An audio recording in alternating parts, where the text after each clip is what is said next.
Tá, vamos lá para helmintos. A gente já falou ali sobre protozoários. Preferi deixar esse vídeo separado aqui só para helmintos. Helmintos aí a gente tem aí. Também são chamados de gussanos ou de vermes. A reprodução é somente sexuada. A gente vai ver que tem um macho e tem uma fêmea. Lembra que ele falou que o macho tem uma pontinha assim e tal? A fêmea... Ou a fêmea não. A contaminação é fecal oral. E a respiração, a maioria são anaeróbicos, certo? Então a gente tem aqui, os helmintos, eles são divididos em nematodos e platelmintos. Esses nematodos são ascaris, lombriz ou lombriz intestinal. E os platelmintos estão divididos em trematodos e cestodos. Estes ascaris aqui, que são os nematodos, aqui tem uma fotinho aqui do lado, ó, certo? Ascaris ou lombriz intestinal é esse carinha aqui, certo? Parásito intestinal do homem.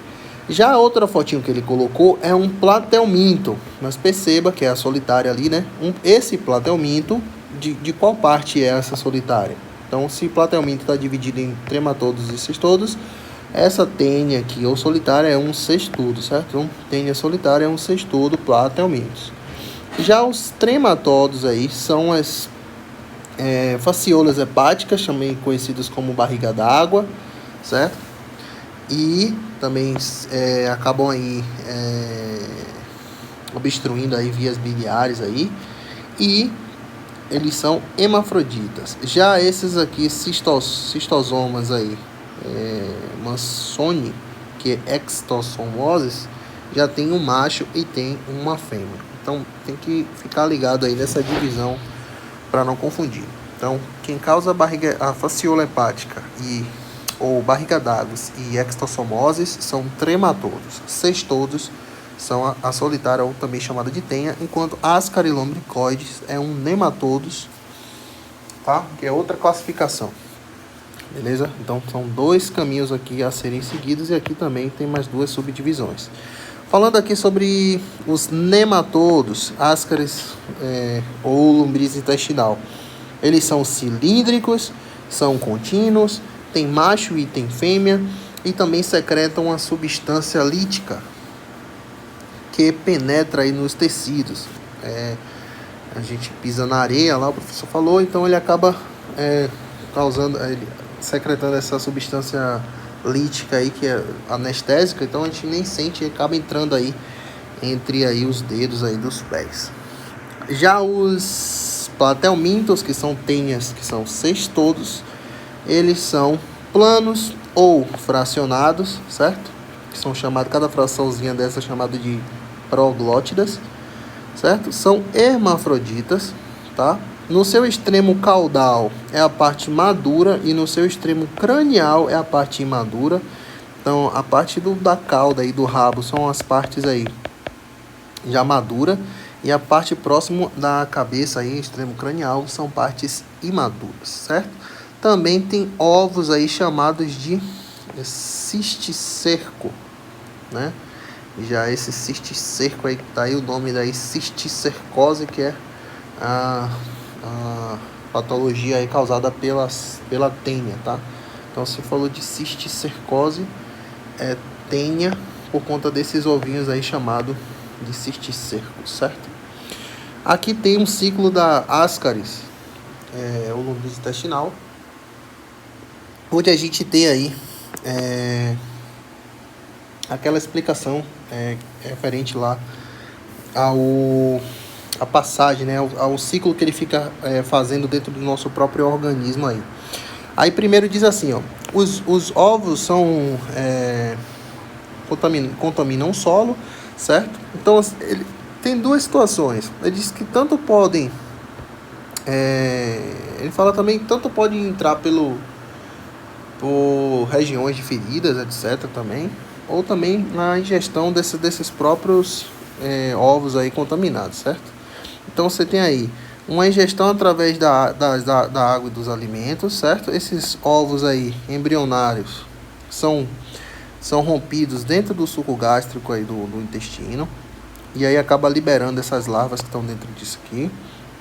Essas larvas aí passam aí para o fígado através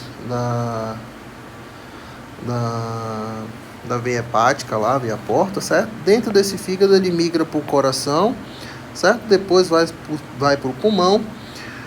E dentro desse pulmão aqui, ó, os vermes passam pela traqueia e caem de novo aí no intestino, e aí fica esse ciclo aí dentro do nosso organismo, certo?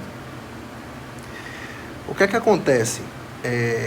Perceba que a maduração desses vermes aqui, ó, está justamente aqui dentro desse processo aqui dos pulmões, certo? E também do coração.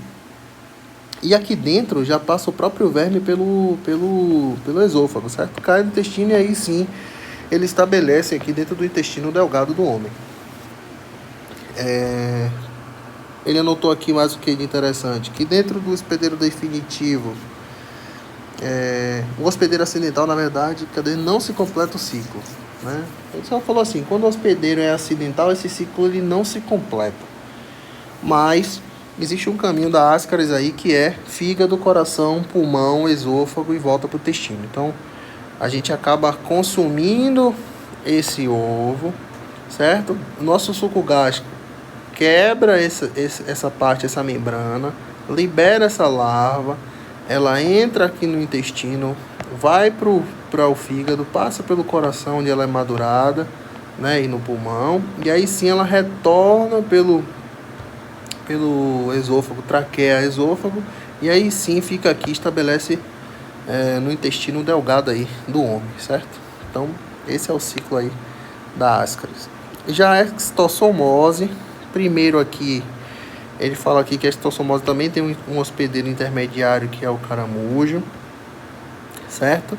Ele diz assim, ó, o homem, né, por exemplo, libera lá os ovos contaminados aí, tanto pelas fezes quanto pela urina. Esses ovos eclodem e liberam aí ele fala assim, miracocídios, que penetram aqui nos caramujos. Esses caramujos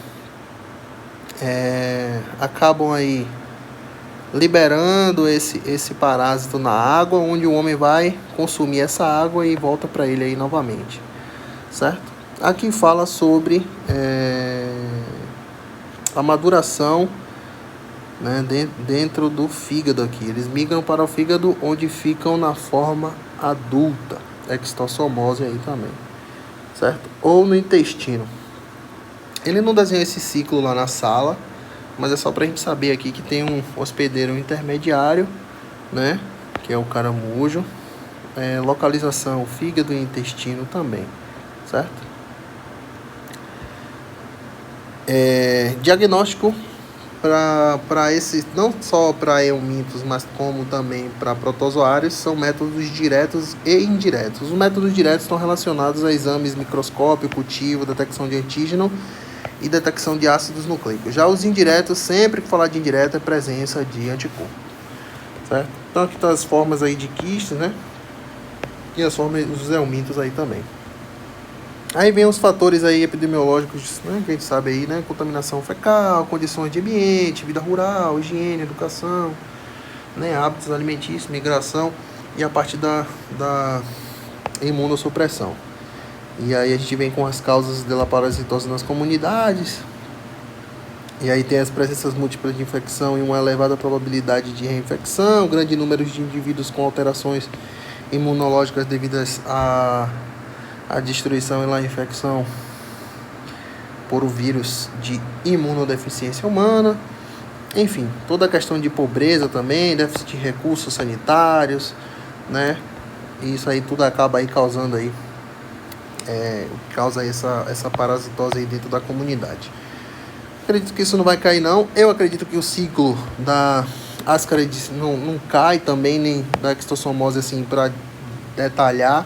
Mas é importante saber que a ascaridíase, né, ela passa pelo fígado, coração, pulmão, entra pela traqueia de novo depois de maduro. Então os ovos primeiro são ingeridos, quebrados com suco gástrico, depois ele passa para o fígado e retorna.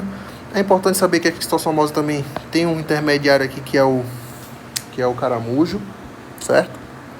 E saber essa parte aqui da divisão entre nematodos e platelmintos, certo? Nematodos já é ascaris, já platelmintos a gente tem aí trematodos e cestodos, que são a tênia, já trematodos é fasciola hepática e extossomose, ou essa cistossoma aí, certo? Beleza? Tamo junto, valeu.